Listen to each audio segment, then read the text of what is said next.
Hello, football fans, and welcome to episode 31 of View from the Sideline podcast. After a week off, we've got a lot to squeeze into tonight's episode. So coming up this week, we take a look back at the action from the Premier League over the weekend, including Liverpool claiming a hard-fought 3 points at St Mary's to return to the top of the table.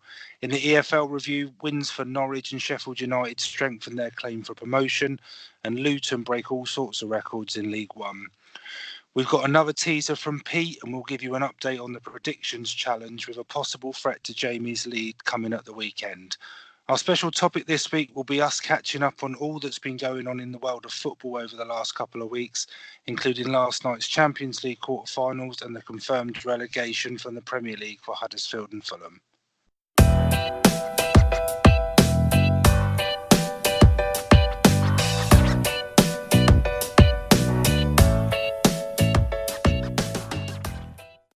Hello and welcome to episode 31 of View from the Sideline podcast. It's Chris here, and hello, Rich. Hi, Chris. How you doing? Hello. Yeah, not too bad. Long time no speak. Yes. Yeah, 2 whole weeks. 2 weeks without, no podcast. No podcast last week, but we are back this week. We'll get started because we've probably got a lot to go through, and we'll start with Pete's teaser. This is a new kind of a he's overtaken us on the teaser now, hasn't he? Yes, So he's put his name to it. He has. See, I've told him he's got his own feature, but yeah, I think I look down now because it used to just say teaser from Pete, but now it actually says Pete's teaser. Pete's teaser. Yeah. I think next year it'd be something we'll officially bed into the podcast. He can have his own slot. Maybe he can phone in. I thought, maybe you can get involved in some way. He could do. Sure, Well, looks he does. He's the quiz master of the South Coast. So and it's a good one this week. A hard one because I looked at it earlier and Well, it would certainly test our knowledge. That's for sure. With me today, so I came a bit more prepared. Good, because you may need to do some writing and some working out. So this week's teaser is: how many London-based clubs played in the first ever season of the Premier League in 92-93? That's a good question. More than you probably would think. Yes, I agree. Yeah. Well, we'll go through that a bit later on, but we'll go into this weekend's Premier League action, and we'll start off at St Mary's, where it was Southampton versus Liverpool. It was a surprise early lead. I think some would say for Saints, but it was very short-lived. Liverpool getting back into the game, obviously ended up winning the game. But yeah, coming from 1-0 down, I thought they played quite well, Liverpool. I don't think they've been that great in the past sort of 2 or 3 games, and then I thought this was quite a good result for them. Yeah, they're still grinding out the results. I think that it was quite strange for Shane Long to score. I think he's not been that prolific over the last sort of 12 to 18 months.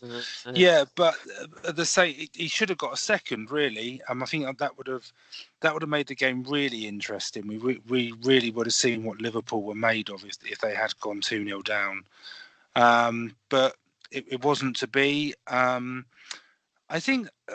I'm not sure it was routine for Liverpool. I think I thought the Saints gave a pretty good account of themselves, to be honest. I think that they held Liverpool out for quite a while, but I wouldn't say just what Liverpool were doing. Were at their best. But like you said, they're grinding out the results.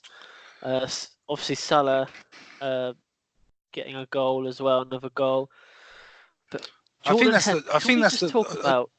I was just going to say on Salah, just quickly, I think that's the best he's played in a while, because I think he's been misfiring for a while now, for a few weeks, and I think there's been a lot more reliance on people like Firmino and especially Mane. But I don't know. I guess it sort of leads into your point. I think, my view. I don't know if this is what you're going to say, but I think Henderson sort of stepped up a bit.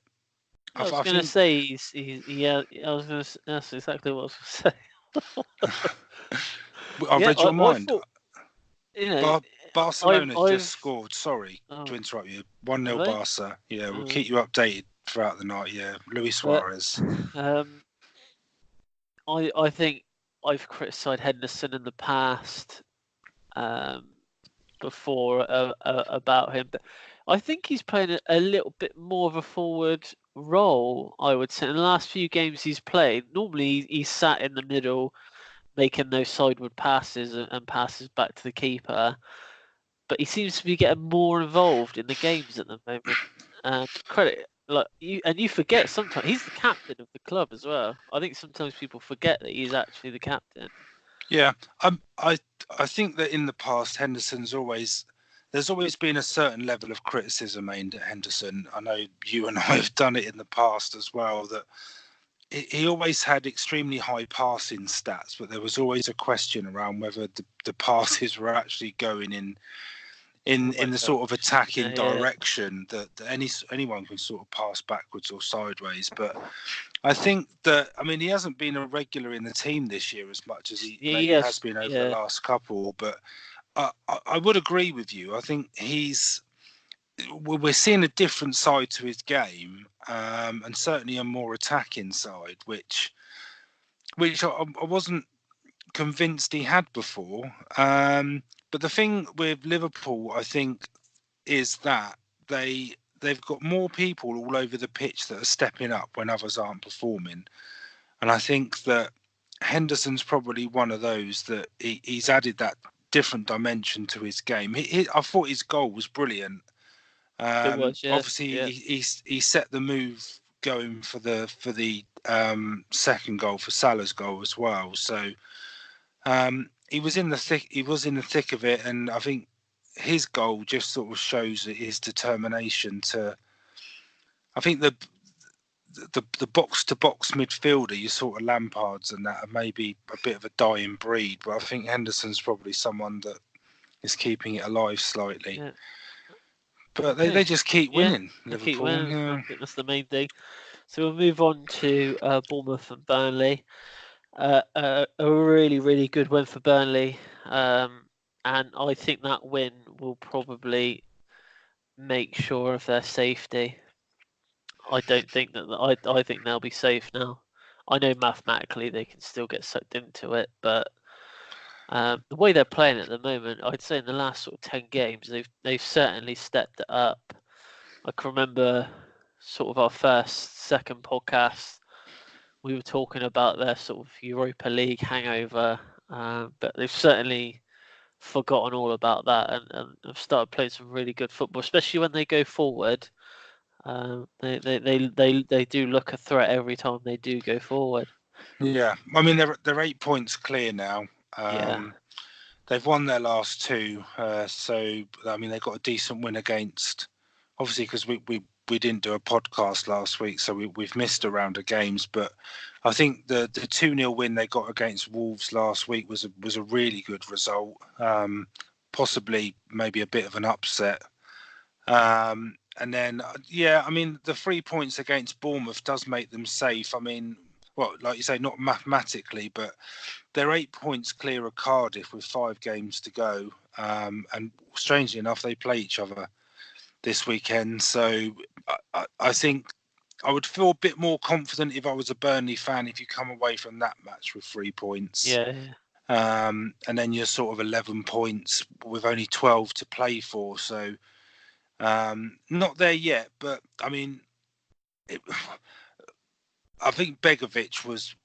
I don't know what he was doing in Another that great. Well, game. I mean, the I think. first goal wasn't it? It was a I mean, corner and he completely missed it. yeah, I think Burnley were.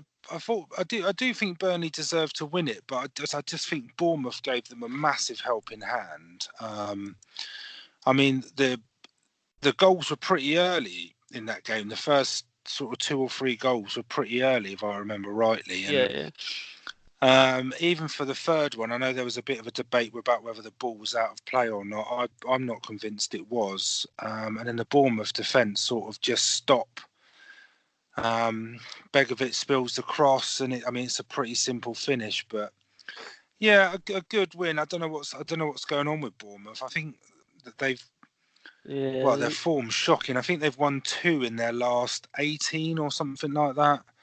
they had a If you really think, good start, didn't they? Like yeah, they compared, did. they've literally done the vice versa what Burnley have done. Really, when you think about it, Yeah, I remember having the conversation about whether Bournemouth can sort of maintain their form and whether they can get into Europe, and they seem to do it the other way to the other teams. They seem to sort of get all their points in the first half of the season and then just sort of tail off pretty drastically towards the end of the season. I mean, they're in a poor run of form, but I mean, if we're saying sort of Burnley beat Cardiff and then they're sort of 11 points clear, I mean, Bournemouth are 10 points clear already. So, I mean, you'd pretty much say they're safe. oh yeah, definitely, yeah. So, yeah. Okay, so the Huddersfield Leicester game. Leicester, yeah, well, it was pretty straightforward for Leicester. I don't think I think they are scoring some really good goals at the minute. That Tielemans, he looks like a really good player. Yeah, he does. They've I've, got some really, I've, and Madison as well. He's another one. He's got a bright future ahead of him, and they yeah, seem to have got a really good young squad. Like some of their players, I know Morgan and like pushes the average age of the squad up, but they've got that Chilwell as well. They've got some really really good players there, and I think Brendan Rodgers has actually inherited a pretty good side, and he's got something definitely there to work with next season. Obviously, depending on who they can keep.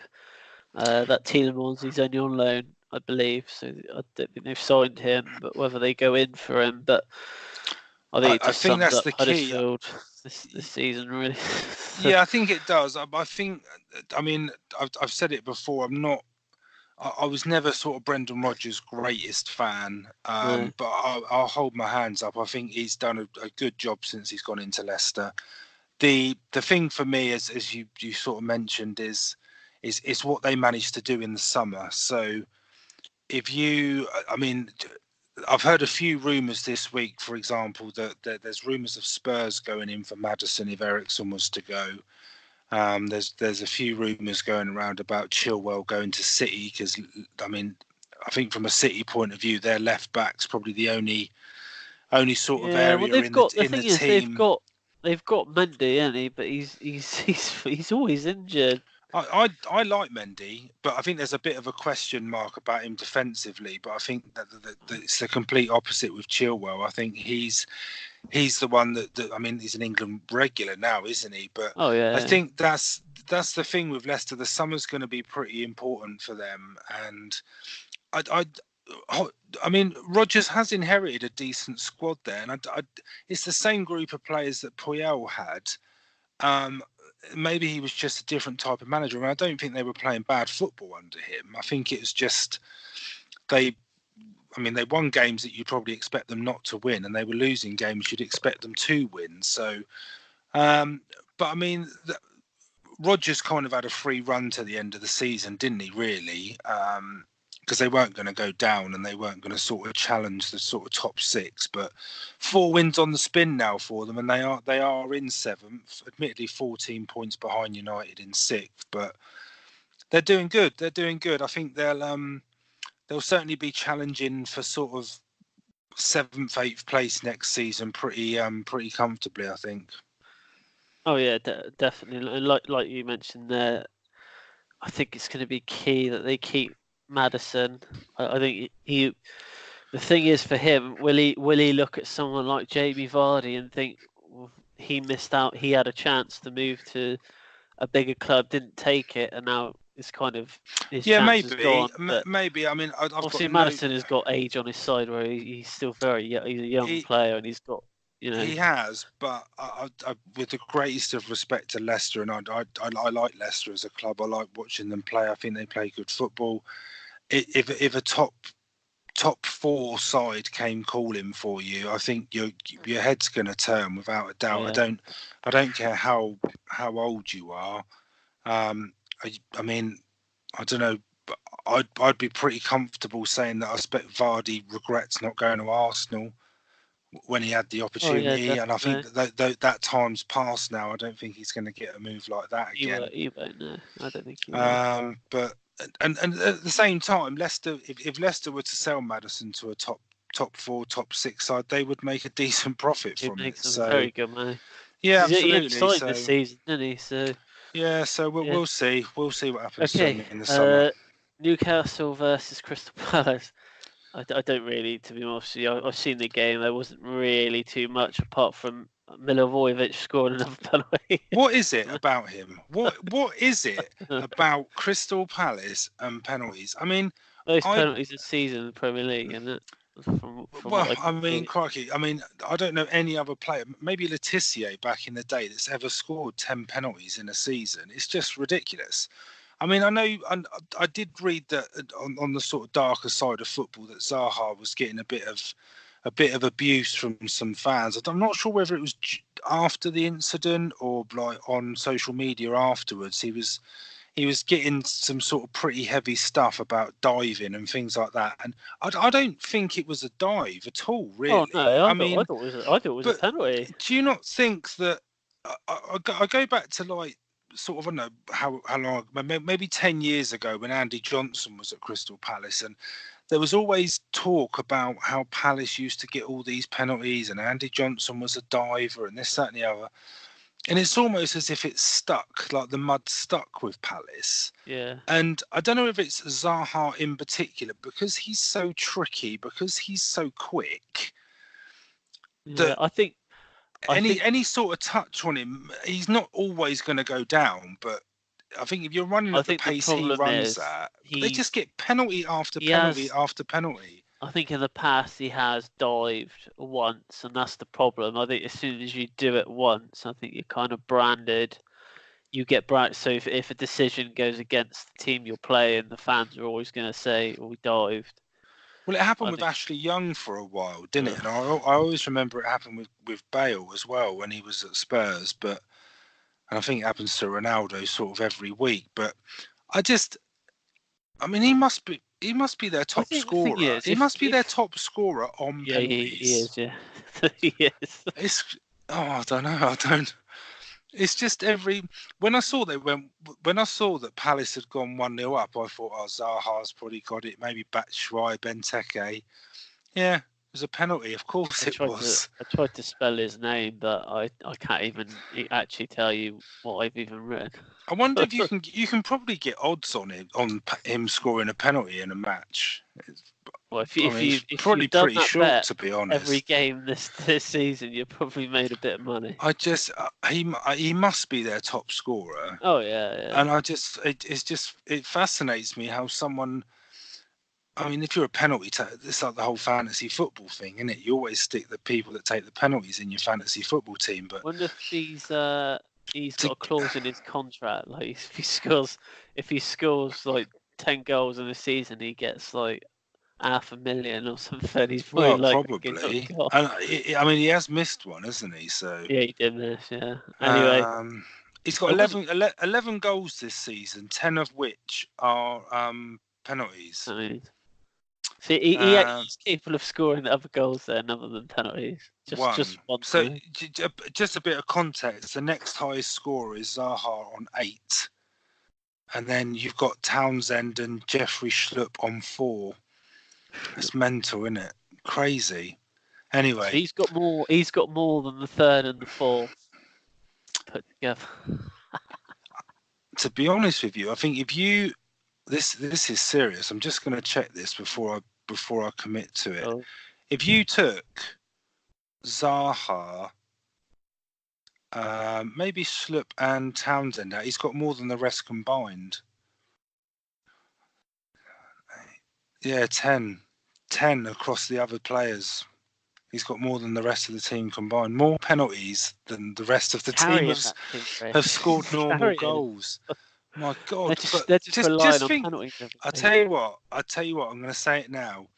Put a couple of quid on him being top scorer next year, because with VAR coming in, he is going to get a hat full of goals next year with VAR. We've got to do that. We've got to do that, Chris. I'll tell you what. Yeah, anyone listening, I'm not encouraging it at all, but yeah, crikey, put £1 on him to be Premier League top scorer next year. and then share your wealth with the people that told you to do it. Absolutely, yeah. All right, we'll move on to remember the where you heard it. Everton Arsenal game. So not so much on the game itself, but I think there were three very happy teams when this result came through on Sunday. Two of which are in London. One is a Manchester club. Were you surprised that Everton won? I wasn't actually too shocked when I saw it. I didn't look at the score and go, "Oh wow, they've won." I was like, "Oh." No. With the way that I'm with the gonna have way to. that Arsenal defended, it's not.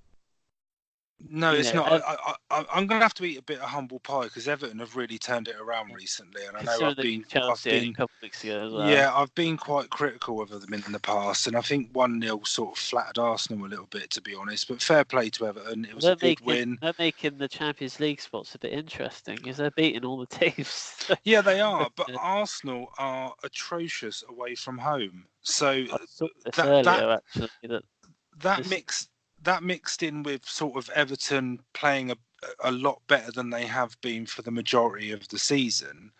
I don't think it was a surprise at all. And the whole transition season for Arsenal, Wenger leaving, Emery coming in. I mean, I think if you on paper, I think they're in a better position points wise than they were last year. But still the same old problems for me. Do you think they play any different under him than what they have done with Not really. I think don't really see any change. They still defend bad. I think that's their Achilles heel. I think their problem is their defense. I think their defense is so vulnerable, and I think going forward they're good. I think they're very good going forward. They've got some great players, but they just don't seem to be able to travel. And I think that I'm not convinced by Emery, if I'm honest with you. I mean, if I was an Arsenal fan, I'd sort of I would put this season down to a change of manager, the players bedding in and things like that. But if he didn't start moving in the summer for sort of defensive reinforcements, then I'd start asking questions already. But I mean, I find Arsenal were difficult. I think they're the worst of the top six. So you don't expect them to win the league, and I know, it's a bit strange saying it now, but you'd be surprised if they got Champions League, although they're certainly in the race. They've got the easiest run. That doesn't mean anything. But that's the thing. If you were to put any of the top six up and say this team out of the six has got the easiest running, I think Arsenal would be the one team that you would have the least amount of faith in against the other five, to be honest. So we'll see. I mean, I'll probably have to eat my words, and they'll qualify and Spurs won't. But they're just too inconsistent. They're not going to win the league, are they? And I think not with the squad that they've got. I think it's almost a case where Arsenal fans think they should be winning the league, but I think they're miles away from it. Definitely. Speaking of top four, speaking of third, actually, shall we say third? Chelsea, West Ham. A few things on this game. One is, I think, I've watched the whole game, and I think in stages of that game, I think you could see Sarri ball actually working. I think this is probably only the second time this season I can actually say that there were glimpses of, I think, what his tactics actually working in this game, which is strange to say.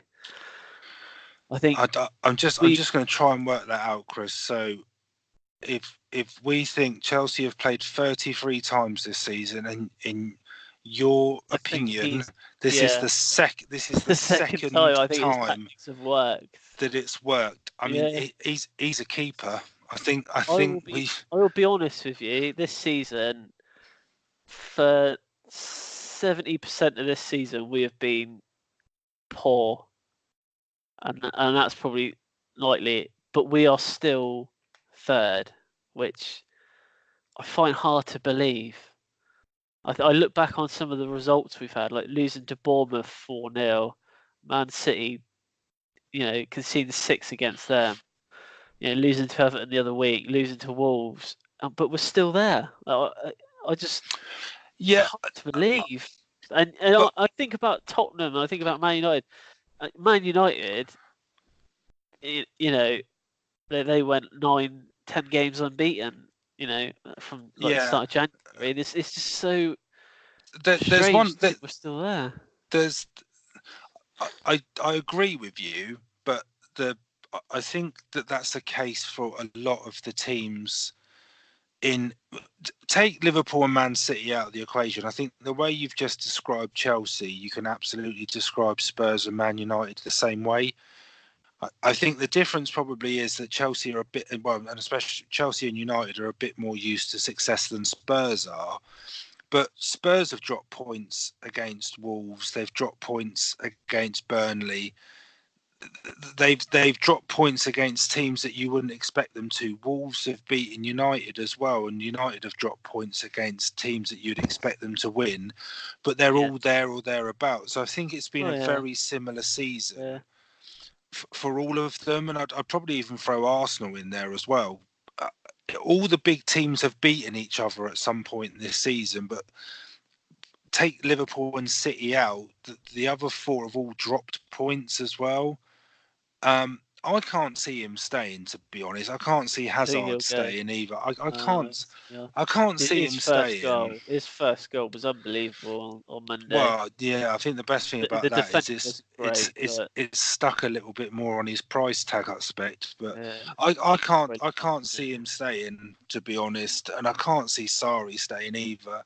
You think Sarri I can't see Higuain staying. I mean, I saw this week Higuain's come out and said that he wants to stay. Oh, I'd be driving him to the airport myself.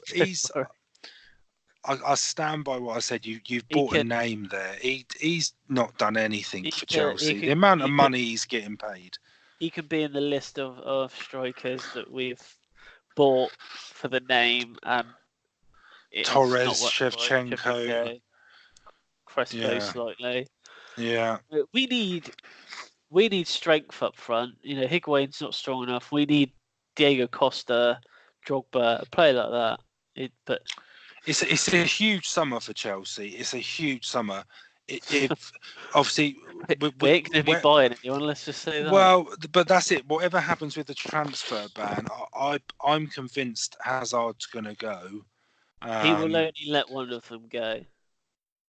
I think if you're going to mention Hudson-Odoi, there's no way that they'll let both of them go. Yeah, maybe, but I don't. We've got Pulisic coming in, but I still don't think he'll let both go. I don't think he's anywhere near. I'm convinced of that. I don't think he's anywhere near Hazard's quality, and I think Hazard will go, and I think Hudson-Odoi. I think if he wants to go, he'll go. We've got it's all right. Youngest brother at Chelsea now, so Kalen has. Okay. So try with him now. Dorgan didn't work out. I read today that that Chelsea are saying they're not going to move from their 100 million valuation. He's worth more than that. Oh yeah. He'll surely go for more than that. But that's why I think it's a big summer. Transfer ban or not, it's a huge summer, because if he goes, then that is your team. If Hazard doesn't play well, Chelsea don't play well. I think you can tell from Monday's game, without him and that team, creatively, we certainly lack. We've got Willian and we've got Pedro, but they are nowhere near to what Hazard is. So yeah, like you said, it's going to be interesting. I'm 90% sure he'll leave, but I think Chelsea will only sell him for the right price. But then they run the risk of him running his contract out because he's only got a year left. They will get. He will go this is where the sort of player power comes into it, I think, because he is by far. I mean, he's probably worth more than Stamford Bridge, isn't he? I'd say he's top 5 in the world. He's the club's biggest asset, I would say, by quite a distance. And they won't let his value drop. They won't let him run his contract down. So that's why I think he'll go. That's unfortunately when the business part of football comes in. Well, yeah, exactly. But also Zidane going back to Madrid, I think that's almost the thing for me that's tipped it over the edge to say that he's going to go. So if you obviously said you think Sarri will go, do you think they'd go after the Wolves manager? Because I see he's the most likely candidate at the moment. But assuming his style of play is visible for more than 2 out of 33 games, I'd say yeah. I don't know, mate. Whoever goes to Chelsea, they're going to ruin. So they'll go there. They'll go. That's what they do. He'll go there for a year. It'll be an average sort of transitional season. The next season, he'll get sacked, and then someone else will come in. That seems to be what happens. I do wonder how appealing it is to a football manager, whether it's an appealing job or not. Dollar signs, mate. That's all that matters. Well, and you're a Chelsea fan, and you're saying it. So anyway, we'll see. Right, that's the Premier League done. We'll move over. We're going to do some of the FA Cup this weekend. I think we just touch on the FA Cup. Well, there's not a lot to say about the Man City game, Brighton really. game.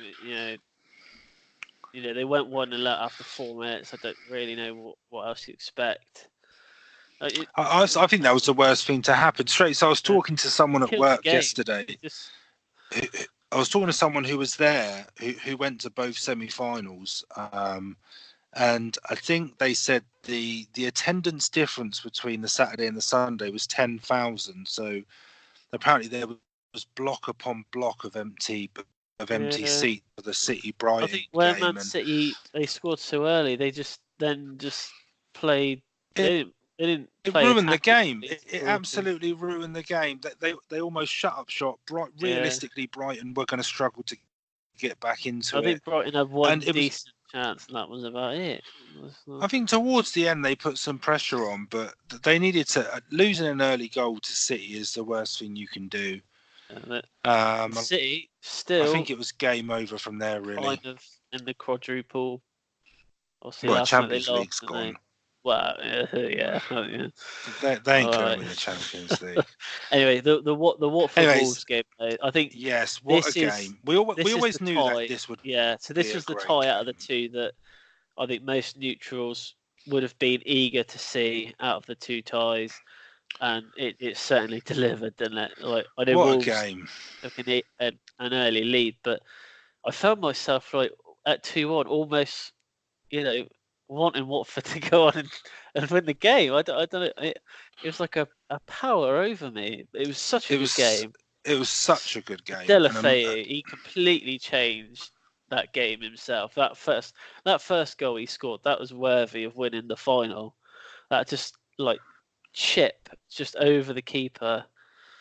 You don't see goals like that every weekend.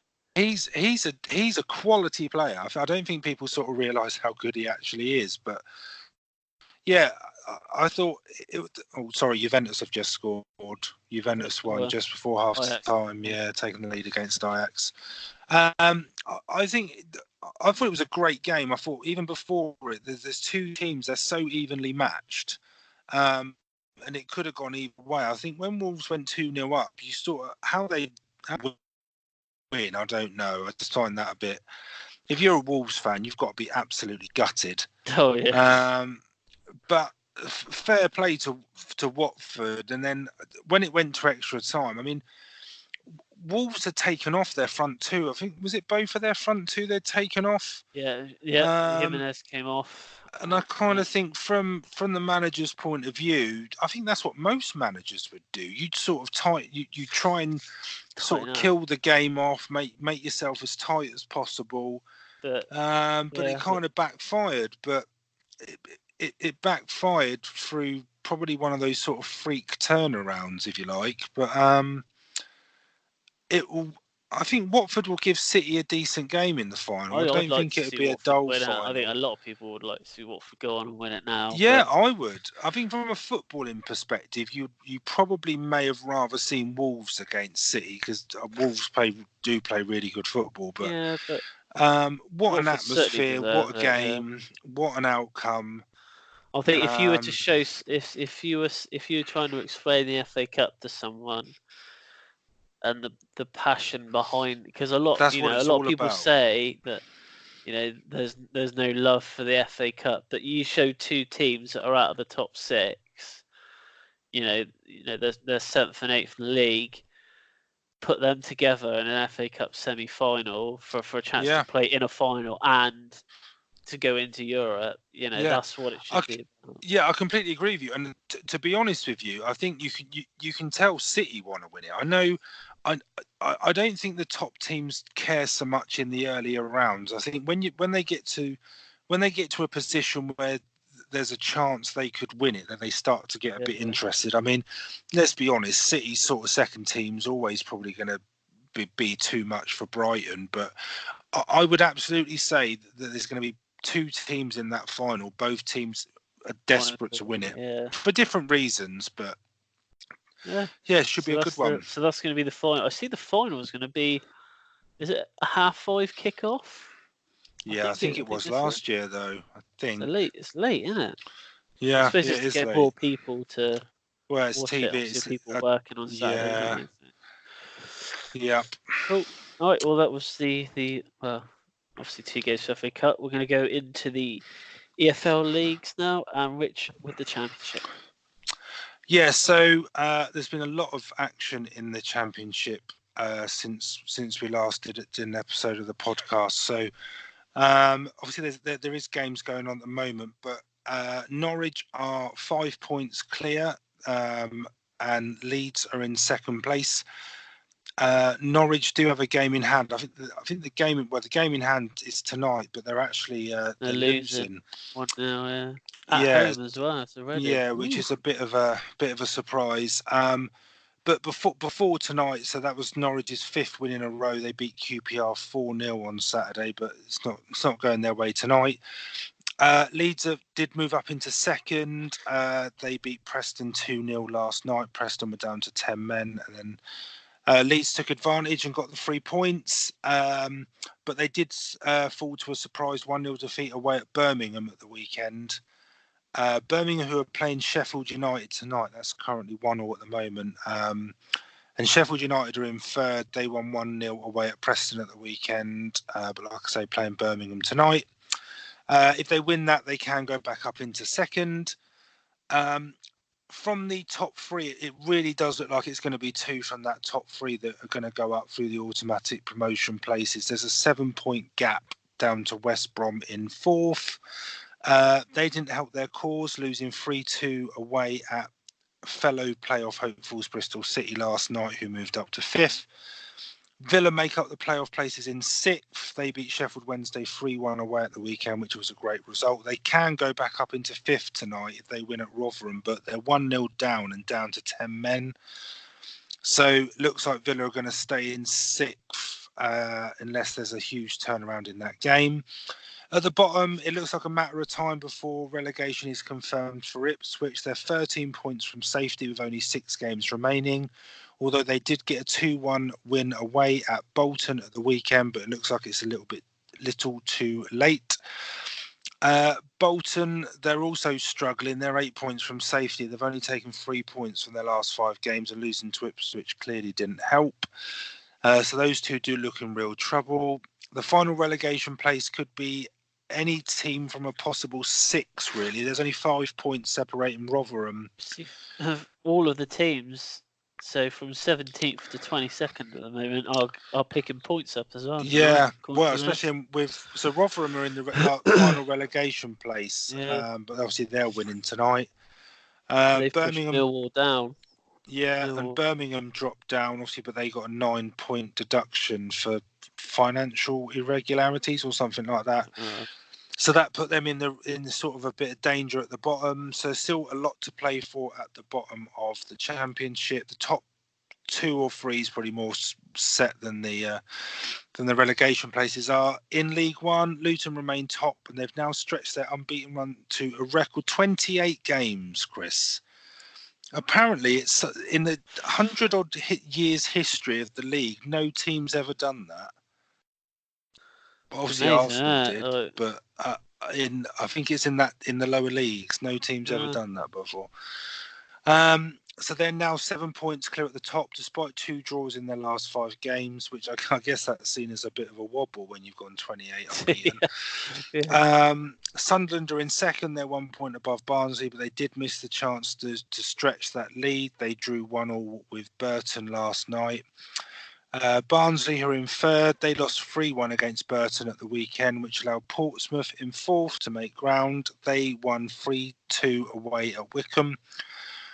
And they've got a game in hand, so they could go back up to third with a victory. Pompey are really strange at the moment. They're always sort of 2 or 3-0 up. Then it gets really close towards the end. I think they just switch off. Anyway, but Portsmouth beat Sunderland in the checker trade. Chris, you must be familiar with the checker trade. Yeah. So, good game by all accounts. Doncaster make up the playoff places in 6th. They're 5 points ahead of Peterborough, who are in 7th. At the bottom, it's tight. There's only 10 points separating Bristol Rovers in 16th and bottom place Bradford. But it doesn't look good for the bottom 2. Bradford and Walsall have both lost all of their last 5 games. Wimbledon are the big movers after being bottom for so long. 3 wins in the last 5 has lifted them to 22nd and only 1 point from safety. Southend are in 21st. They're only ahead of Wimbledon on goal difference and have only claimed 1 point from their last 5 matches. And Wickham are only a point clear of relegation, and along with the bottom 2 have lost their last 5 games. So 3 of the bottom 5 in League One have not won a game in the last 5. So it's really tight at the bottom of League One. Yep, that's it. Okay, so League Two with only 5 games to go. Lincoln remain top and now only need 1 more win to secure promotion. They beat fellow promotion hopefuls MK Dons away by 2-0. So it was a good win for them. Mansfield have climbed out of the playoffs into second after they beat Cambridge 1-0. So MK Dons in third and Mansfield in fourth. Sorry, I've got that completely the wrong way around. So MK Dons in third. Both Mansfield and MK Dons are on 72 points. Bury have slipped into fourth. They lost away to Carlisle 3-2. So Bury 2 up in that one, and then Carlisle actually went down to 10 men. So and ended up winning the game. So it was a crazy game. Tranmere drew 0-0 with Newport to remain in 5th on 68 points. I would say probably three of those 5 teams, I think, will gain the automatic promotion. So that is, I think Lincoln have done it, but it would be between Mansfield, MK Dons, Bury, and Tranmere, I think, for the other 2 spots. Tranmere have come from nowhere. Literally, they did lose. Obviously, we took a week off. They lost that weekend, actually, but other than that, they've got pretty perfect record, really. So Forest Green, they won 2-1, are in 6th, and 7th Exeter, they drew 1-0. But they had a game in hand, but I'll come back to that, Exeter. So for the other 2 playoff places, you're probably going to be looking at Forest Green, Exeter, Carlisle, Colchester, and I'd say outside chances if they have good runs of games for Oldham and Swindon. So the bottom. So bearing in mind, I did this before the game last night. So obviously it's very close at the bottom. 3 teams are set to battle it out for survival, with only 1 team who will come out on top of that. All 3 teams drew at the weekend, so they all did pick up a point. So Macclesfield were bottom, Notts County 23rd, Yeovil 22nd. But Macclesfield actually won their game in hand last night. They beat Exeter. So Macclesfield are out of the bottom two, and Yeovil have been pushed into that now. So Yeah, not good. Not good. So last weekend, I went to the game with my wife. My wife walked on the pitch before the game with the players. She wasn't meant to, by the way. Yeah, she got apprehended by the police shortly after entering the playing area. It wasn't a protest or anything. It was to do with the competition anyway. She got to walk out with the players. So we went, but it was not good. It was terrible.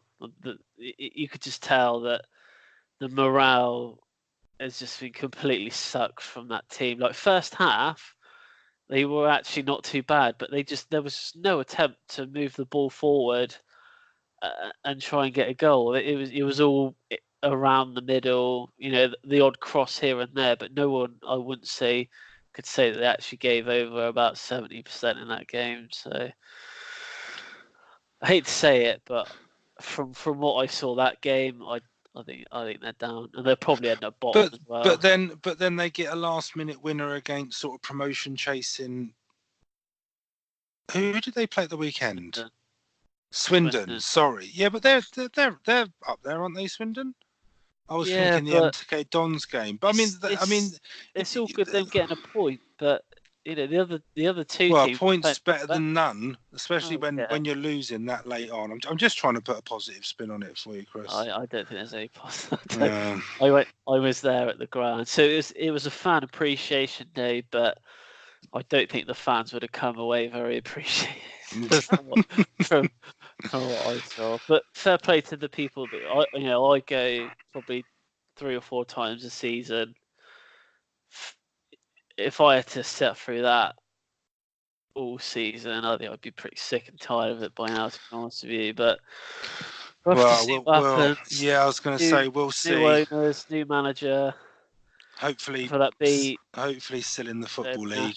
Whoever in the football league, but I've tried to find a team that have spiraled this badly in about 6 seasons, and I can't see any team that have been that bad. You look at Sunderland, maybe, but they've only gone down 2 divisions.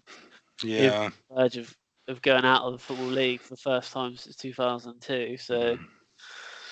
Yeah, we'll have to wait and see. I'm just going to go back to the Championship. Villa have turned it round. So Villa, 2-1. So 6 minutes. So from the time that we've done the so from us saying a few minutes ago that they're probably not going to turn it around, and John Terry's put his shirt on and he's come out second half. So they've got a penalty in the 48th minute to equalise, and then they've just Abraham score. Is he playing tonight? No, Kodja has scored the penalty. Abraham is playing. Yeah, he is playing. I'm not sure who's got the second one. It hasn't come through yet, but so Villa have gone up to 5th. Rotherham are still in the relegation zone. Did you see he scored for Juventus? I bet it was. Well, you say that, but I tell you what, that Mikel Keane. God, he is a player. He is scoring left, right, and centre at the moment. Anyway, so we'll obviously Juventus won, Ajax 0, Barca still 1 up on United. We've got Birmingham 1, Sheffield United 1, Brentford 2-0 up on Ipswich. So I think Ipswich are going to be gone. Hull 1, Wigan 1, Millwall QPR's 0-0, Norwich 0, Reading 1, and Rotherham 1, Aston Villa 2. Okay, so I think that's it for part 1, Chris. Yep, that is it for part 1. We'll be back in part 2 with an update on predictions. We'll try and guess Pete's teaser this week, and our special topic, which is kind of a free-for-all of football over the last 2 weeks. So we'll be back in part 2.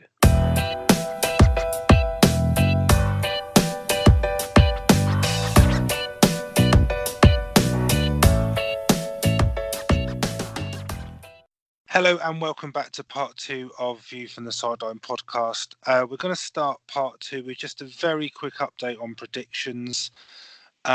So we had a scare for Jamie maybe at the top last week. So Dave got a score of 25, but was only let down by Yeovil's last minute equaliser. Yeah. Is he a Yeovil fan?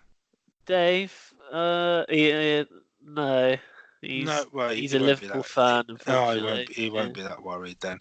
But yeah, so if that obviously he had, well, we all had Swindon to beat Yeovil, but if that goal hadn't gone in, he would have tied at the top for 30 points. But 25 still very So respectable. close. But Yeah, well, it's yeah, it's only one of about 5 or 6 people yeah, that have done the look. absolutely. Ajax have just equalised. Sorry, just at the start here. Dark horses. I was saying Ajax are dark horses for. Yeah, 1-1.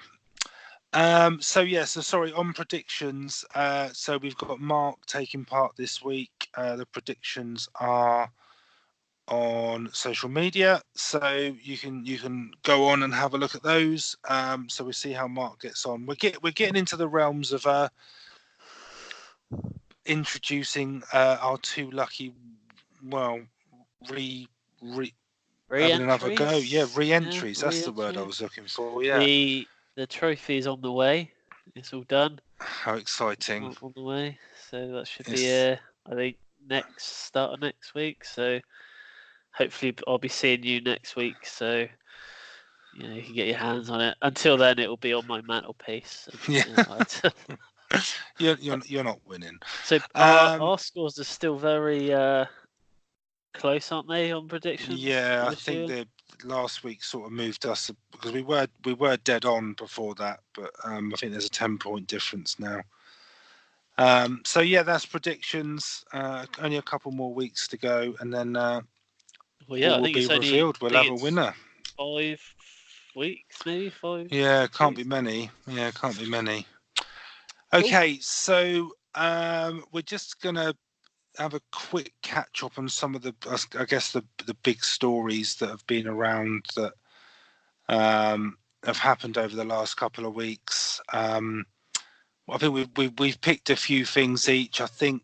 Do you want to go first, Chris, or shall I? I'll go. I didn't mind going first. So I was going to talk about my trip to Huish Park, but we actually did that in earlier on. So I just want to talk about the Champions League places for the Premier League. So obviously Liverpool, Man City, all but confirmed in their little mini league that they're having at the moment. But obviously between 3rd, 4th, 5th, and 6th, how close it is this season, I think it makes it a lot more entertaining. Yet at the same time, a little bit nerve-wracking that the spaces are limited, and you think only half the teams of those 4 teams are going to guarantee a place. I just wanted to see if you've changed your mind, because obviously you're going to say Tottenham are going to get there, but have you changed your mind in with Harry Kane likely to miss the rest of the season? Are you worried, or? I'm more worried than I have been.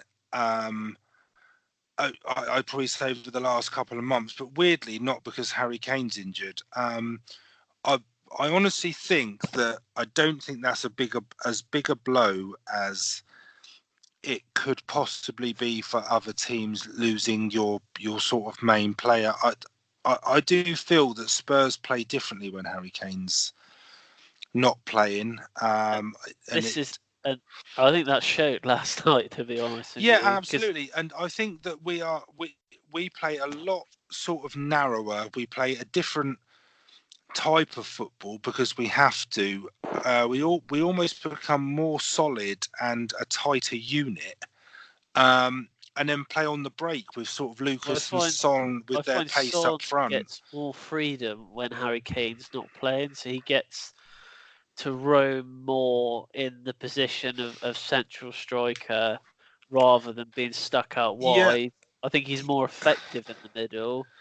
But like you said, if Harry Kane's fit, he's always going to be your target man, isn't he? Yeah, but if you think about when Kane's been injured in the past, I think there was 6 or 7 games this season And Son came into his own. I don't think we lost the game, so I'm not overly worried. And I suppose the other way I can't look at it is that we've now got the Liverpool game out of the way. So the only one that you would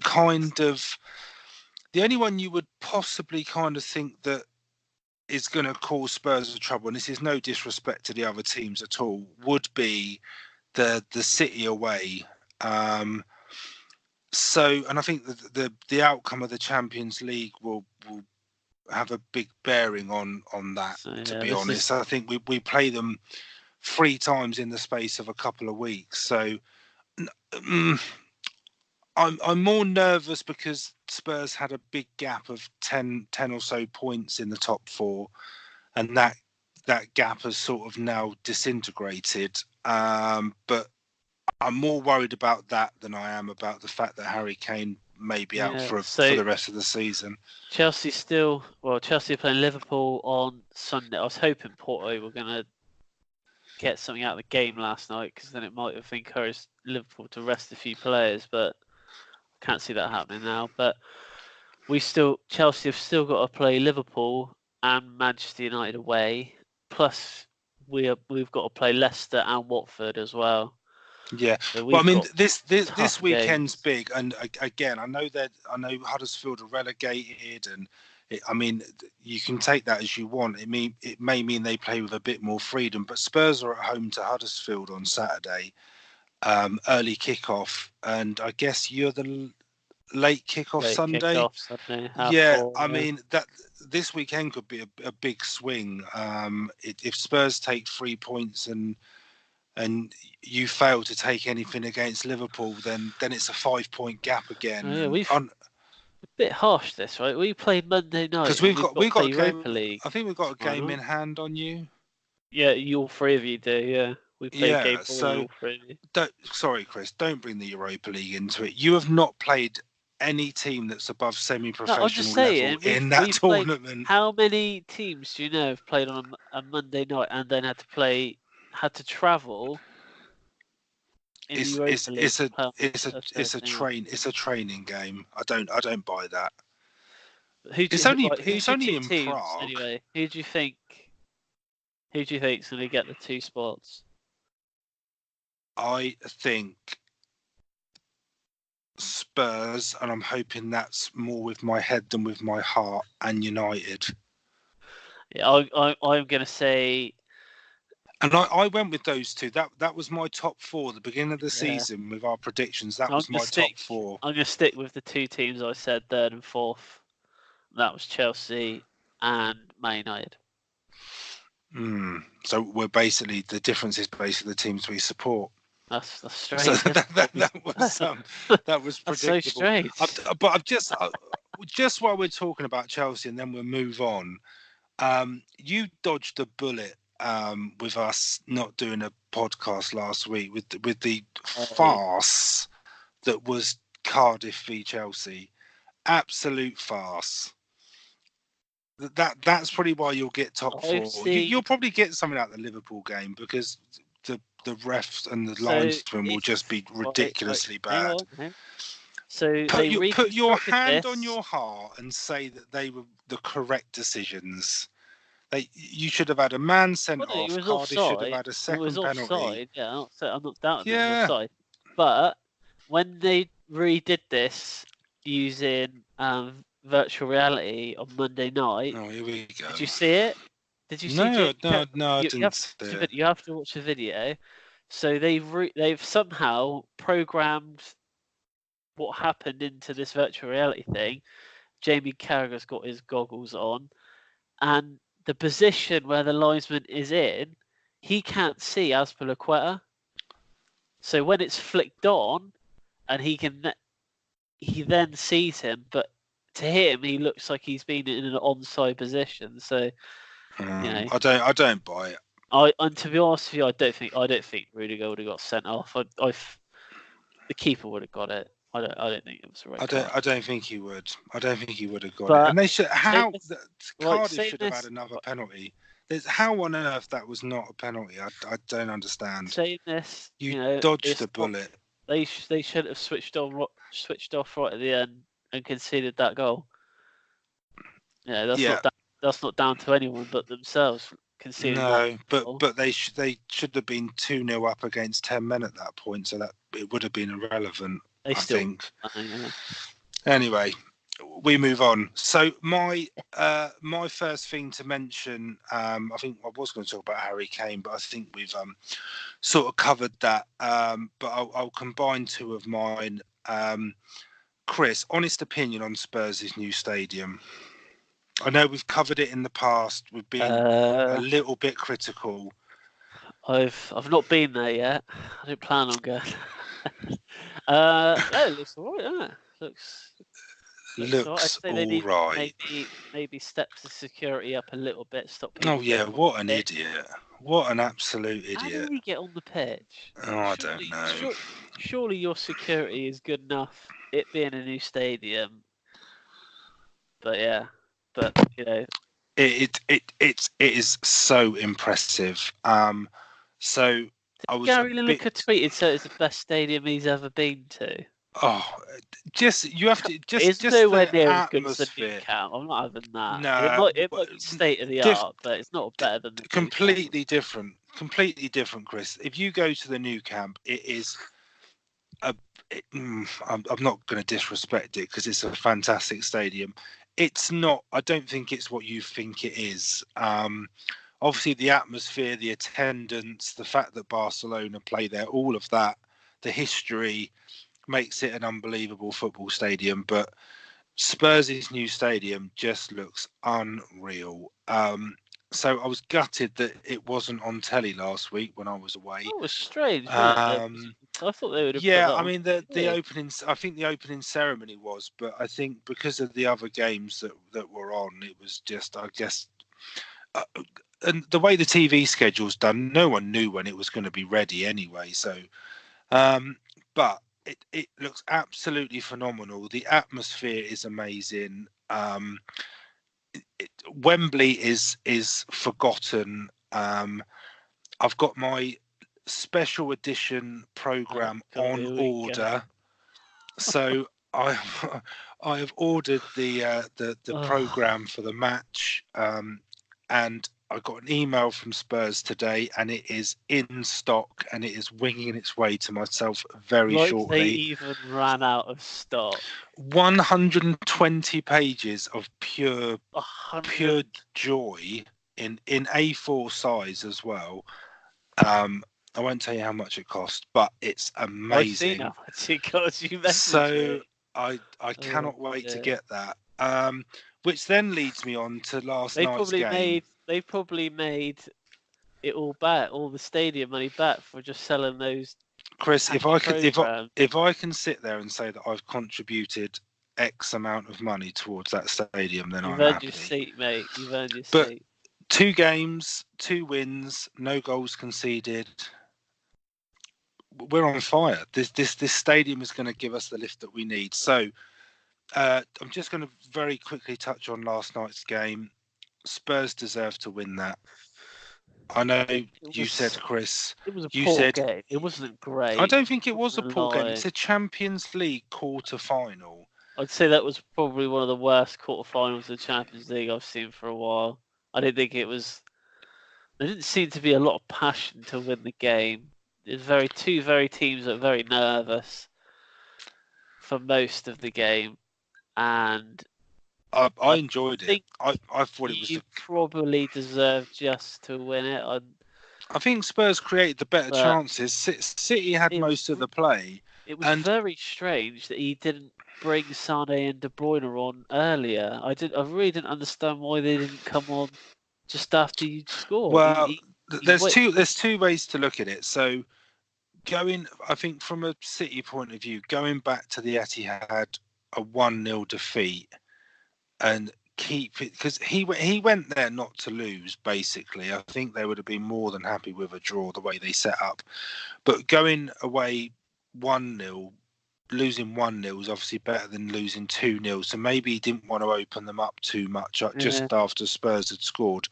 But there's a lot of talk. I mean, going away to City will be hot favourites. There's no denying that. But just imagine this. Just imagine Spurs get an early goal after 10, 15 minutes, like Liverpool did last year. City have then got to score three. I wouldn't want to be playing against Spurs wanting to have to score 3 goals, because Spurs are, yesterday they were defensively, they were amazing. They were well drilled. You weren't They tested. I wouldn't say you were tested that much. I think they. Mm, What did you think of the penalty? disagree. If you go by the letter of the law, which is what all these idiots are sort of talking about, then I suppose it is a penalty. But I agree with Jermaine Genius. I agree with Vertonghen. All the people that have come out and said that if we're going to start giving penalties for things like that, people are going to have to change the way they play. The art of defending is going to change. And where do we draw the line with what is a penalty and what isn't? It's all right saying that because your arms are out, you're making your body area bigger than if the ball hits your arm. Therefore, it's a penalty. Why would he slide on the floor with his arms next to his body? Exactly. I don't understand. Exactly. I challenge anybody listening to this. Try and do it. Try and do it without putting your arms out. Absolutely. It's like you're in a toboggan. Try and do a slide. Yourself. Try and do a slide tackle or block a football with your arms by your side. It's no different to jumping for a header. You use your arms to get elevation. And did you even realise that it was handball until they stopped playing? No, but it's the whole thing. I think it was.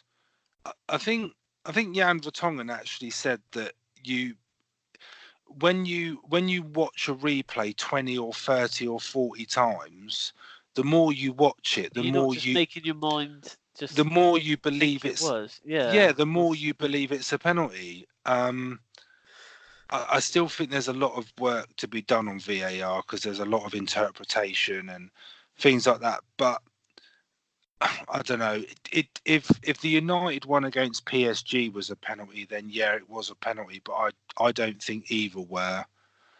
If you use your own discretion, I don't think either were. But is there room for discretion in refereeing? That's the point. But yeah, just imagine that. Just imagine that Spurs get an early goal and how that tie could turn around.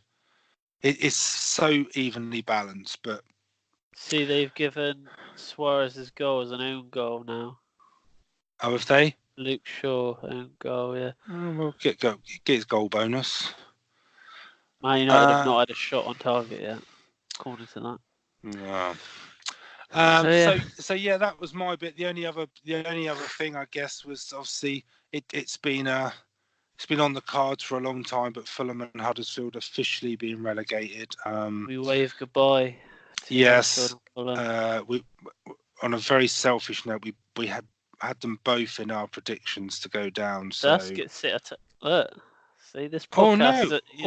No, actually, I didn't lie, Chris. You didn't have Fulham. You had Saints. No, you had Saints. Yeah. So yeah, we'll wave goodbye to Fulham and Huddersfield. I think we put a stat out on social media a few weeks ago. Yeah. So I don't think we're that surprised, to be honest with you. If you total their points up, they're still in the relegation zone. If you combine both of their efforts this season, I think Huddersfield unfortunately have given up a little bit.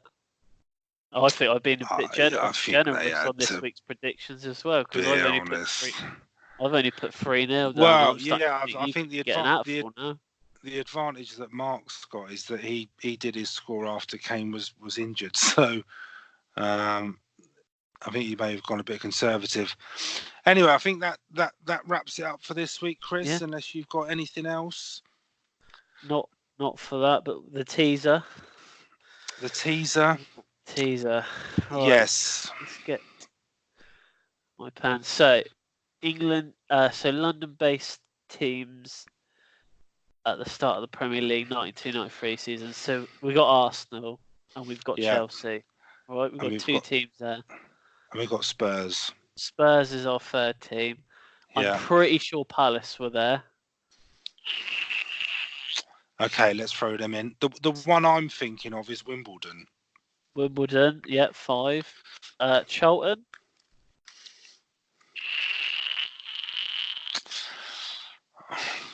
Now we're in trouble. Oh, we're in trouble, right? Okay. Now we're in trouble. I don't know. Charlton would make 6. Oh, what about QPR? Like Les Ferdinand, was he there then? Were QPR in it? No, they were. QPR were in it because they played Man City first ever Monday night football. So QPR were definitely in it. Right, so that's 6. So Charlton, are we? I remember watching that game. I think Andy Sinton scored and QPR won 1-0. That'd be really sad if that's right. I remember watching that. One of the stands was down at Main Road and they had all the boards up behind the goal. Right. So that's 6. Are we saying 7 for Charlton? And then just get lucky? What? But Fulham wouldn't have been in it, would they? No, Fulham were far down by then. Watford? Charlton's the only one. Right, should we say 6 or 7? I reckon it's 6 or 7. You go for it, Chris. What do you think? I'm going to say that. I said I thought they were in there, so I'm going to say yes. Okay, we're going for 7. All right, so we're going Spurs, Chelsea, Arsenal, Palace, QPR, Charlton, Wimbledon. Yeah, right. That's our 7. QPR. Yeah. Is in there. Tottenham are in there. Arsenal and Chelsea are in there. Wimbledon are in there. Palace are in there. Charlton.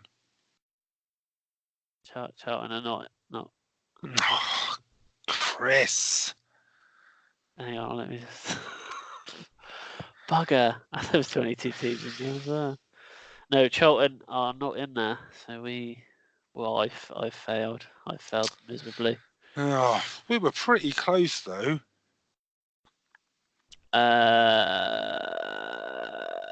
Yeah, it's a bit disappointing we got that. I'm just trying to find out this QPR one, see if you've shown your age a little bit. It couldn't have been because they drew with Arsenal 0-0 twice that season. No, I said who did you say? Man City. Oh, Man City. Sorry. Yeah. QPR. So Man City at Main Road. Yeah. Yeah, I'm sure it was. I'm sure Andy Sinton scored the goal and they won 1-0. First ever Monday night football. Okay. Well, according to this, it was 1-1. Oh wow! Was it the right game? Let me have a look. And did Andy Sinton score? Because that's good enough for me. In fact, they drew 1-1 both times that season. God, am I actually gonna have to look this up? But West Ham weren't in it, were they? No.